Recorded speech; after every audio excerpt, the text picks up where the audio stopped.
Jauh di dalam bumi, tersembunyi di bawah lapisan batu dan waktu, terdapat beberapa tempat terakhir di planet kita yang belum dijelajahi gua. Labirin bawah tanah ini diukir oleh air selama ribuan tahun, menawarkan sekilas dunia yang tak tersentuh sinar matahari, dunia kegelapan dan keheningan abadi. Di antara gua-gua ini, ada satu yang menonjol, tempat yang superlatif, gua terdalam yang diketahui di bumi, Gua Feryovkina. Terletak di Masif Arabica di Kaukasus Barat, di wilayah Abkhazia, Georgia, Feryovkina terjun lebih dari 2.200 meter ke dalam pelukan bumi. Sebagai perbandingan, itu seperti menumpuk 6,5 menara Eiffel di atas satu sama lain. Jurang yang sangat besar ini, bekas luka di permukaan bumi, bukanlah penemuan baru. Ini pertama kali dijelajahi pada tahun 1968 oleh sekelompok penjelajah gua pemberani dari Krasnoyarsk, Rusia. Mereka berhasil mencapai kedalaman 115 meter sebelum dihentikan oleh serangkaian lubang vertikal yang menantang.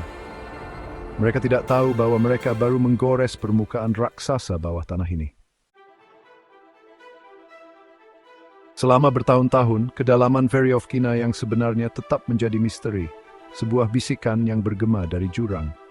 Baru pada tahun 1980-an para penjelajah gua Ukraina yang tertarik oleh daya pikat hal yang tidak diketahui mengambil alih eksplorasi. Mereka mendorong lebih dalam, melawan lorong-lorong sempit, tanjakan berbahaya dan terowongan yang banjir, perlahan-lahan mengungkap rahasia gua.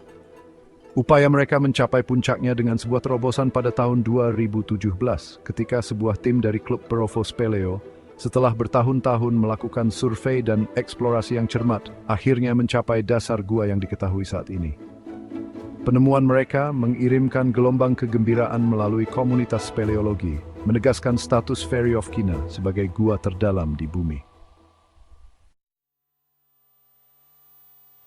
Menjelajahi gua seperti Feryovkina bukan untuk orang yang penakut. Ini menuntut perpaduan unik antara keterampilan teknis, daya tahan fisik, dan ketabahan mental. Bayangkan turun ke perut bumi, udaranya tebal dengan kelembapan, suhunya sedikit di atas titik beku. Satu-satunya cahaya berasal dari lampu depan Anda, yang menghasilkan bayangan menari di dinding yang lembab dan tidak rata. Kemajuannya lambat dan sulit, pertempuran terus-menerus melawan gravitasi dan kelelahan. Lubang vertikal beberapa ratus meter panjangnya harus dituruni dengan tali, lalu dinaiki dengan susah payah menggunakan tali dan peralatan panjat.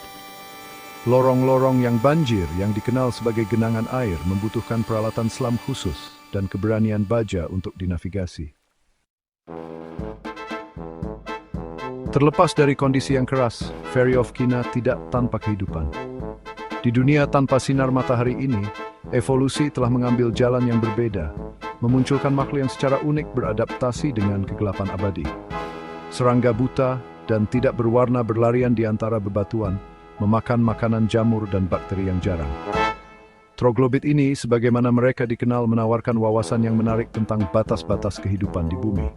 Keberadaan mereka menimbulkan pertanyaan menarik tentang kemungkinan kehidupan di lingkungan ekstrem lainnya, seperti laut dalam atau bahkan di planet lain. Feryovkina dengan ekosistemnya yang unik dan kedalamannya yang belum dijelajahi, merupakan harta karun penemuan ilmiah yang menunggu untuk dibuka.